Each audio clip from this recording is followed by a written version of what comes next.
Você já parou para pensar no que realmente aconteceu com os anjos que ousaram desafiar o próprio Criador? Esqueça tudo o que você acha que sabe, porque a história dos anjos caídos é muito mais profunda e impactante do que se costuma ouvir.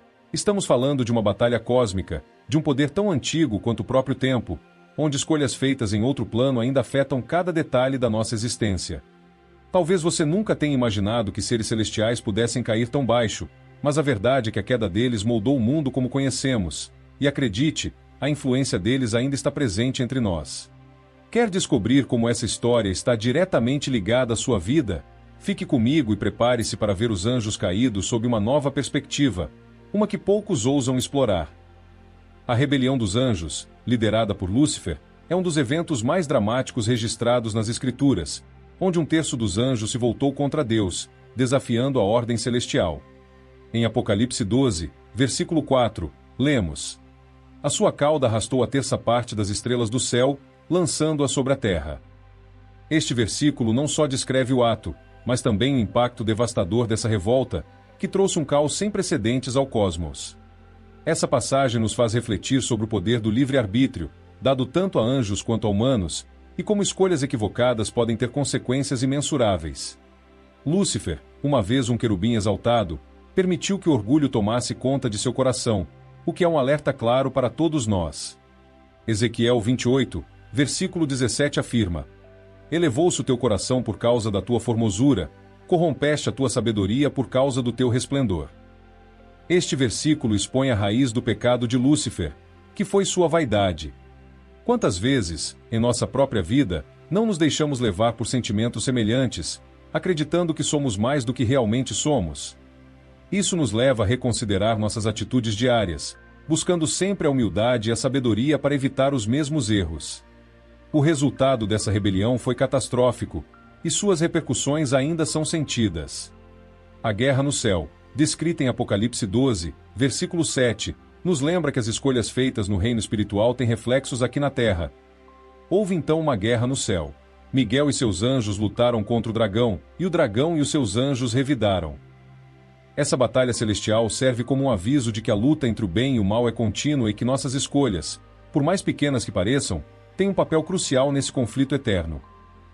Lúcifer, antes um dos querubins mais esplêndidos e poderosos, se deixou levar pelo orgulho, acreditando que poderia rivalizar com o próprio Deus. Isaías 14, versos de 12 a 14, nos dá um vislumbre desse momento de arrogância. Como caíste do céu, ó estrela da manhã, filha da alva! Como foste lançado por terra, tu que debilitavas as nações. E tu dizias no teu coração: Eu subirei ao céu, acima das estrelas de Deus exaltarei o meu trono. Este trecho revela a profundidade da ambição de Lúcifer, que o levou à queda inevitável, servindo como um lembrete para nós sobre os perigos de permitir que a soberba controle nossas ações. A queda de Lúcifer não foi apenas sua descida literal do céu, mas também simboliza a perda de sua posição exaltada e seu relacionamento com Deus. Ezequiel 28, versículo 16, destaca as consequências de sua transgressão. Na multiplicação do teu comércio se encheu o teu interior de violência, e pecaste, pelo que te lançarei, profanado, fora do monte de Deus, e te farei perecer, ó querubim protetor, entre pedras afogueadas. A transformação de Lúcifer em Satanás nos lembra que, quando nos afastamos do caminho da retidão, podemos perder muito mais do que ganhamos, mesmo que, a princípio, pareça uma escolha de poder. A queda de Lúcifer é um evento que ainda ressoa hoje, influenciando o mundo ao nosso redor. Como seres humanos, estamos constantemente em batalha com tentações que prometem grandeza à custa de nossa integridade. A história de Lúcifer serve como uma advertência clara. As consequências de ceder ao orgulho e à ambição desmedida são sempre destrutivas.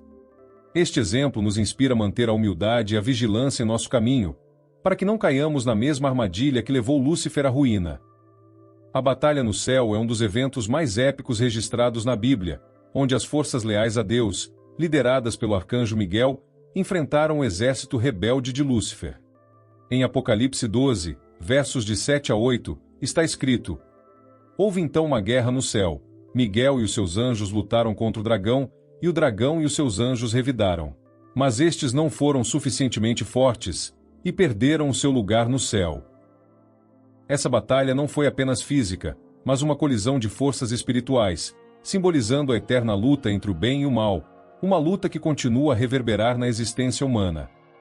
O impacto dessa guerra cósmica foi colossal, resultando na expulsão de Lúcifer e seus seguidores para a Terra. Este evento não apenas mudou o curso da história celestial, mas também afetou diretamente a humanidade. Em Apocalipse 12, versículo 9, nos lembra desse momento crucial. Foi lançado para a Terra, e com ele os seus anjos. A queda de Lúcifer marcou o início de sua influência sobre o mundo, transformando de um ser celestial em Satanás, o adversário, cuja principal missão é afastar a humanidade de Deus. Isso nos faz refletir sobre a importância de estarmos sempre vigilantes e fortalecidos na fé. Essa batalha celestial é uma poderosa metáfora para as lutas que enfrentamos diariamente. Assim como Miguel e seus anjos permaneceram firmes contra as forças do mal, nós também somos chamados a resistir às tentações e influências negativas que nos cercam. Efésios 6, versículo 12, nos lembra dessa luta contínua. Pois não temos que lutar contra carne e sangue, mas, sim, contra os principados, contra as potestades, contra os príncipes das trevas deste século, contra as hostes espirituais da maldade, nos lugares celestiais.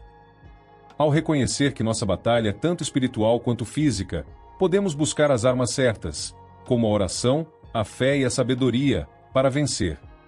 Após ser expulso do céu, Satanás começou a exercer sua influência sobre a terra, manipulando e corrompendo a humanidade. Na primeira carta de Pedro, capítulo 5, versículo 8, somos alertados: sede sóbrios e vigilantes. O diabo, vosso adversário, anda em derredor, como leão que ruge procurando alguém para devorar. Este versículo ilustra claramente a presença constante de Satanás, que, com suas artimanhas, busca desviar as pessoas do caminho de Deus. A influência de Satanás é visível em várias áreas da vida, desde as pequenas tentações cotidianas até os grandes conflitos morais e espirituais que enfrentamos. Essa influência maligna é algo que se manifesta de diversas formas, seja através da tentação de ceder às paixões mundanas, seja pela disseminação de mentiras e enganos. João 8, versículo 44, diz: Vós tendes por pai o diabo, e quereis satisfazer os desejos de vosso pai. Ele foi homicida desde o princípio, e nunca se firmou na verdade, porque nele não há verdade.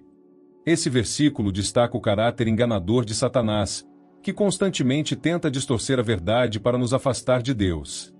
Reconhecer essas táticas é o primeiro passo para resistir às influências do mal em nossa vida. Apesar do poder que Satanás exerce, é importante lembrar que ele só tem o controle que lhe permitimos ter. Tiago 4, versículo 7, nos instrui: Sujeitai-vos, pois, a Deus, resisti ao diabo, e ele fugirá de vós. Este versículo é um lembrete poderoso de que, embora Satanás seja astuto e persistente, nossa submissão a Deus e a resistência às tentações são as armas mais eficazes contra ele.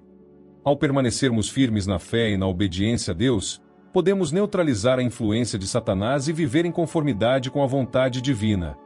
O ápice da corrupção causada pela influência dos anjos caídos na terra culminou no dilúvio, um evento que marcou uma intervenção divina sem precedentes. Gênesis 6, versos de 5 a 7, descreve a gravidade da situação. Viu o Senhor que a maldade do homem se havia multiplicado na terra e que era continuamente mal todo o desígnio do seu coração. Então se arrependeu o Senhor de ter feito o homem na terra, e isso lhe pesou no coração. Esta passagem revela a extensão do mal que tomou conta da humanidade, impulsionado pelos anjos caídos, e a decisão de Deus de limpar a terra de toda a corrupção através do dilúvio. O dilúvio não foi apenas um ato de destruição, mas também uma forma de renovação. Através de Noé, Deus preservou a humanidade e os animais, dando-lhes uma segunda chance para recomeçarem um mundo purificado. Gênesis 7, versículo 23, narra este recomeço.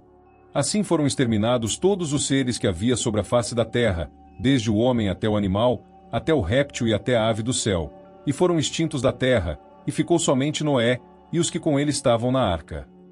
Esta história nos faz refletir sobre a importância da retidão e da obediência a Deus, mesmo em meio à corrupção generalizada. O grande dilúvio serve como um poderoso lembrete de que, apesar da crescente maldade no mundo, Deus sempre oferece uma esperança de redenção. A história de Noé nos encoraja a permanecer firmes na fé, mesmo quando tudo ao nosso redor parece estar em desordem. Hebreus 11, versículo 7, nos lembra: pela fé, Noé, divinamente avisado das coisas que ainda não se viam, temeu, e para a salvação da sua família preparou a arca, pela qual condenou o mundo, e se tornou herdeiro da justiça, que é segundo a fé. Assim, o dilúvio não é apenas uma história de julgamento, mas também de esperança e renovação, mostrando que, com fé, podemos superar até mesmo as maiores adversidades. Mesmo diante da contínua influência dos anjos caídos, a Bíblia nos oferece uma esperança inabalável de redenção através de Jesus Cristo. Em João 3, versículo 16, encontramos a essência dessa esperança. Porque Deus amou o mundo de tal maneira que deu seu Filho unigênito, para que todo aquele que nele crê não pereça, mas tenha vida eterna. Este versículo encapsula a promessa de Deus de restaurar o que foi perdido, oferecendo a todos nós a oportunidade de superar o mal e encontrar a salvação por meio de Cristo. Essa esperança de redenção é mais do que uma simples promessa futura. É uma realidade que podemos experimentar diariamente em nossas vidas. Romanos 8, versículo 1, nos lembra do poder dessa redenção. Agora, pois, já nenhuma condenação há para os que estão em Cristo Jesus. Este versículo nos assegura que, por meio de Cristo, somos libertos da condenação e do poder do pecado, uma verdade que transforma nossa perspectiva e nos capacita a viver em liberdade espiritual, mesmo em um mundo ainda marcado pela influência do mal. A história da redenção culmina na vitória final sobre o mal, prometida em Apocalipse 21, versículo 4. Ele enxugará dos seus olhos toda lágrima, e não haverá mais morte, nem tristeza, nem choro, nem dor, pois a antiga ordem já passou. Esta passagem nos dá a certeza de que, apesar das lutas e sofrimentos atuais, um novo começo nos espera, um começo onde o mal não terá mais poder. A esperança de redenção não é apenas uma luz no fim do túnel, mas uma chama viva que nos guia e fortalece a cada passo do caminho. Então, depois de mergulhar nessa jornada sobre os anjos caídos, a pergunta que fica é: como você vai aplicar todo esse conhecimento na sua vida? Saber da existência dessas forças espirituais que atuam de maneira sutil, e muitas vezes devastadora, deve nos fazer refletir sobre nossas próprias escolhas e o caminho que estamos trilhando. O que você tem feito para resistir às influências negativas? Já parou para pensar que a batalha espiritual é real e que a vitória depende da sua fé e obediência a Deus? É hora de você agir. Reflita sobre as áreas da sua vida onde você pode estar sendo influenciado de maneiras que não percebeu até agora. Que passos você vai dar a partir de hoje para se fortalecer espiritualmente? Não deixe que a história se repita em você. Ao contrário, escreva um novo capítulo onde a vitória é certa. Se este conteúdo te ajudou a enxergar as coisas de uma nova forma, inscreva-se no canal, deixe seu like e ative as notificações para continuar aprendendo e se fortalecendo. A luta continua, mas com Deus, a vitória é garantida.